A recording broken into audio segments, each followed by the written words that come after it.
Hello everybody, hope you're all doing well. My name is Steven and this is the Storytime channel. Today we have some malicious compliance stories and our first story of the day is by jnelsoninjax. You want me to towel dry the dishes that just came out of the dishwasher? This happened a few years ago when I was working on a Navy base as a civilian at a club. I was originally hired to be a prep cook, but shortly after I was hired, the two dishwashers were too busy freaking around and playing grab butt temporarily with each other, so my supervisor asked me to temporarily help in the dish pit. I did not mind since I was making the same pay rate that a cook would make, and honestly, I enjoyed it more. So fast forward about 6 months or so, and one of the dishwashers became pregnant and used it to her advantage, saying things like, "The soap/chemicals are making me sick, etc." So she got moved to the prep cook spot, and I remained as the dishwasher. Still not an issue, I rather enjoyed it. Then right after the Christmas holiday, the other dishwasher got a hair up his butt that he was going to move to California and write screenplays, so he quit and left me being the only dishwasher. Not really bad considering the facility I was working in was events and catering, so we did not have massive amounts of business all the time. Again, this was not really any problem, I could easily handle everything, and the few times that it got super crazy, my boss would push me aside and tell me to put the dishes away, she would wash them. This worked out well for about a year, then come January, the boss's friend with benefits comes to me and says, "You have to start towel drying the dishes." The PMI, Preventative Medicine Inspectors, had come and inspected in December and said that we had to start towel drying the dishes. The funny thing about this was that we got inspected monthly and a copy of the report was always put in the kitchen office so we could read it, but when I went to look for December's report, it was, gasp, not there. I mentioned this to my supervisor and she just parroted what her friend with benefits said. When I asked where the report was so I could read it, she told me that, "It's around here somewhere, I just haven't put it up yet." So of course, I smelled BS and proceeded to do what I did in the past. Wash the dishes in the machine and let them air dry, then put them away. A few months later, it was time for all of us to get recertified. This happened yearly. And at the end of the class, the PMI who was running it asked if anyone had questions. So of course, I asked them point blank about what the boss's friend with benefits told me. And I was quickly told that is not the case. We would never say that it goes against the NAVSH, what they refer to as their Bible, all the naval health regulations. And they asked me who told you that. I pointed to the boss's friend with benefits and said him. No sooner did I get outside and start heading home than do I get a call from my boss asking me why I am causing trouble. "You know very well they told us that." To which I responded, if they did say that, they were wrong for doing so because the PMI told me that it is illegal and that they will be coming to speak with you about this. So the next couple of months were rather awkward. Both boss and boss's friend with benefits kept trying to tell me to towel dry the dishes then put them away, to which I did not do. Now for the malicious compliance.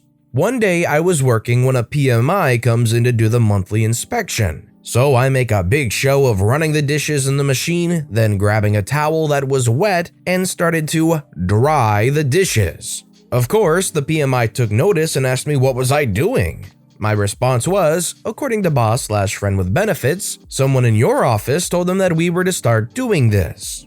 That, of course, went over really well, and he told me not to continue doing that considering it was against regs and later came to find out OSHA rules as well. The fallout, so to speak, was that the facility got their butts handed to them via the PMIs, who have the power to shut the kitchen down. But oddly enough, my boss and her friend with benefits continued to insist that we towel dry the dishes, saying that they did not dry fast enough and they leave water spots on the glasses, etc. I had been after them for years to get the dishwasher replaced, considering it was around 30 years old at the time, and even the company whom it was leased from had stated that they could no longer order parts for it. When I finally left after 10 years in the place, nothing had been changed in the dish pit. The towel dry order was still being touted despite the fact that they all knew that they were not supposed to.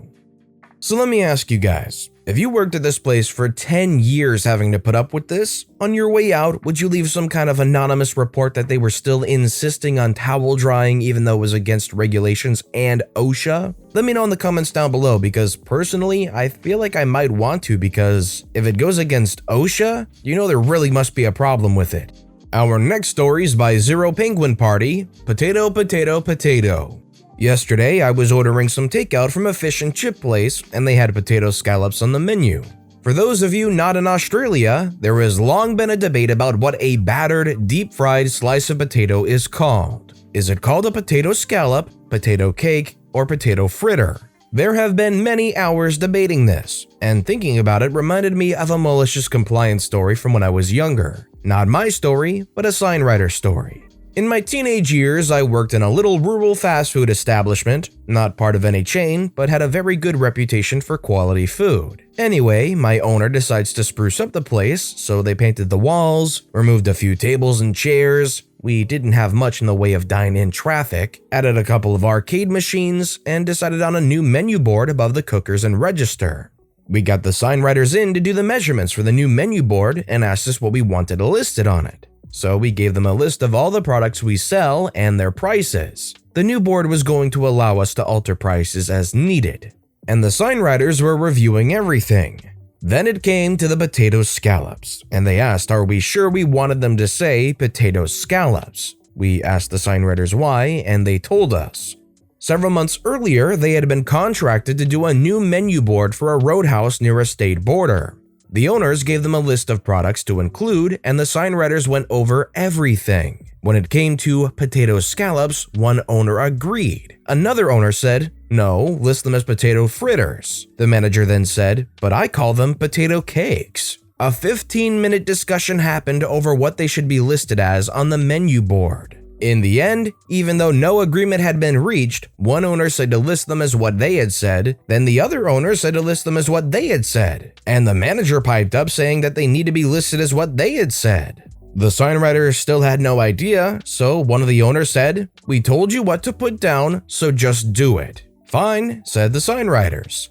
2 weeks later, they delivered the new menu board and listed, one after the other, were all three. The owners were furious, but the sign writer said they couldn't agree, so they just complied with what they said, and that there cannot be any changes done now, as the owners agreed with what has to be listed. I don't know if I want to get involved myself, but I am kind of curious what the right answer is here. Is there a right answer? I don't know. Our next story is by Mars Arbiter. I need to get back to work. Fine. So this happened about 10 years ago when I was working at a grocery store. It was my night to monitor the automatic registers, of which there were 4. Even better, it was the weekend before Christmas, so the store was packed to capacity. When I worked at the store, the automatic registers all had a conveyor belt which led to a bagging area. When it was this busy, it was expected that the person monitoring the automatic registers would also bag people's groceries to help keep lines moving. About 5 hours into my 8-hour shift of non-stop bagging groceries and fixing issues, I took a second to comment to our customer service desk, which was about 15 feet away from the automatic registers. I said, wow, I cannot believe how busy this is. Well, Karen didn't like that I took 10 seconds to stop bagging groceries, so she decided to yell out, hey, you think you could actually do some work and bag my groceries? In line with the Christmas spirit, another customer at the automatic register next to Karen heard this comment and instantly looks up and yells, hey, don't yell at him, he's been doing a good job. Well, at that moment, and by some Christmas miracle, her and I had the same idea. She then looks at me and goes, you really should get back to work though, with a smile on her face. I replied, absolutely ma'am, I'll get back to bagging now. The Karen was snugly standing there watching me, expecting me to come bag her groceries. Instead, I walked right on by her machine and walked over to the other customer's automatic register and started bagging her groceries. The look on Karen's face was the best Christmas gift I could ask for. Also unrelated, but the woman who stood up for me had me help her to the car and tipped me $10. I still think about this story around the holidays to remember these people exist. Well, at least not everybody at the automatic register is a proper Karen. Believe it or not, there are actually good people out there. Our next story is by reporter Complex, Boss Compliance. I work for a company that is salary packaged, so no matter how many hours I work, I get the same paycheck as my contract stipulates reasonable extra hours. We have a higher hourly rate to cover this. I only ever do maybe an hour because to me that's reasonable. When I first started, they told us we had to work public holidays. I was annoyed, but okay, it's my job. So we go on for most of the year and work, I think, 6 public holidays at standard pay rate. They find out that they're not actually allowed to do this, so after an apology meeting, they reimburse us for the public holidays and offered us a day off in return for working the public holidays because they don't budget for public holiday pay. This is where I think the malicious compliance is. I told my boss that I refused to work public holidays unless I was going to get paid, as the day off isn't good enough. Public holiday rates here are double time, so to cover the lost wages, they would need to give us 2 days off. They didn't want to do that. All was well, they stopped asking me for a while. Then, they thought they would be smart and corner me. In front of the whole team, they put me on the spot with the intention of making me nervous enough to accept their deal. I looked at them and simply said, I won't work unless you pay me. If you need me and can do that, let me know. In front of the whole team. They tried to argue with me a bit, but I stood my ground because I did my research and know that the deal they offered was dodgy as heck. The whole team was listening. 3 days later, an email came through to the team, paraphrasing, because we are short-staffed, we have had no option but to seek approval from the managers to have public holiday rates paid for this holiday. This is the only time this will happen. I replied and said, you could have asked me one-on-one and we wouldn't be in this predicament. That's shady and unfair. They're trying to publicly peer pressure you in front of all these people because, they can't turn it down in front of all their coworkers. If you wanted me to come into a job and work proper hours on a public holiday, I would want to get paid public holiday rates too. And having 1 extra day off definitely is not worth it. So I'm totally with OP and I'm proud of OP for standing their ground. Our next story is by Jeffrey F. Need a doctor's note for extended absence? Okay. Not my story, but a friend of mine from many years ago. Very short. My friend had an extended absence due to flu. HR told him that he needed a doctor's note for the extended absence. Malicious compliance, my friend, having a doctorate in psychology and the title of doctor in his name, wrote himself a note. HR wouldn't accept this as it wasn't from a medical doctor. However, the employee handbook did not make this distinction. HR was forced to accept the note and change the word doctor to practicing medical physician, or something like that. I don't remember the exact wording. At the time, I thought that this was hilarious, even more as time goes on.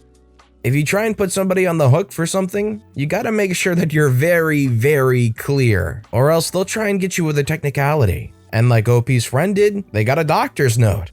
And our final story of the day is by ImJustHereForCorn. You want me to break code? Okay. So I work as an integrator working on smart homes and such. We don't really have any government codes other than being so far from gas lines. However, my boss wanted me to break this very code when wiring for a house to cheapen expenses for less wire. Otherwise, we would have had pulled wire from one side of the house to the other, then into the basement, rather than just pulling straight down and across. Basically, we would cut material costs down by around 65%. However, I knew it was wrong, told him code, but he said it would be fine. Well, as it turns out, I did exactly what he told me to do, but the owner of our company was not pleased. The house failed inspection, we were the main cause, and I got blamed for it. Little did my boss know that I recorded all notes that he gave me and timestamped them in our official documents, and pictures were included with the notes. Cover your butts, folks. Anyways, my boss got chewed out and I got to save my job. A little malicious compliance turns into a load of satisfaction. It's kind of disappointing to hear that these kinds of companies have these bosses that kind of pressure their workers to completely go against a well-outlined government code. And in fact, OP said that they didn't have very many government codes besides being so far from gas lines. Yeah, it would have been 65% more material costs, but you want people to do the job the right way the first time around. Even if you have to spend more or you have to pay more for the job, on either side, you want it done right, right? And the bottom line here is a thing that I think I've learned very clearly throughout a number of these stories that I've read over all the time I've been doing this. And it's that you always want to keep a very good paper trail, whether that's through emails, whether that's through notes that they sent to you, any comment or order or direction you get from a higher up, you want to try and save that because you never know when that will come in handy and save your job or your wallet. OP would have been heavily on the line for this entire screw up and violation of government codes had they not just saved that one little note from their boss. So always save a paper trail because you never know. But with that being said, that's all the time we have for today. So if you enjoyed the stories today, let me know which one was your personal favorite and why in the comments down below. And if you haven't yet, please like this video and subscribe and turn notifications on because anything you do helps this channel grow so much more. So no matter what you do, whether it was just watching the video, liking, subscribing, thank you all so very much for supporting me right here on the Storytime channel. I hope you all have a wonderful day and I'll see you all next time right here.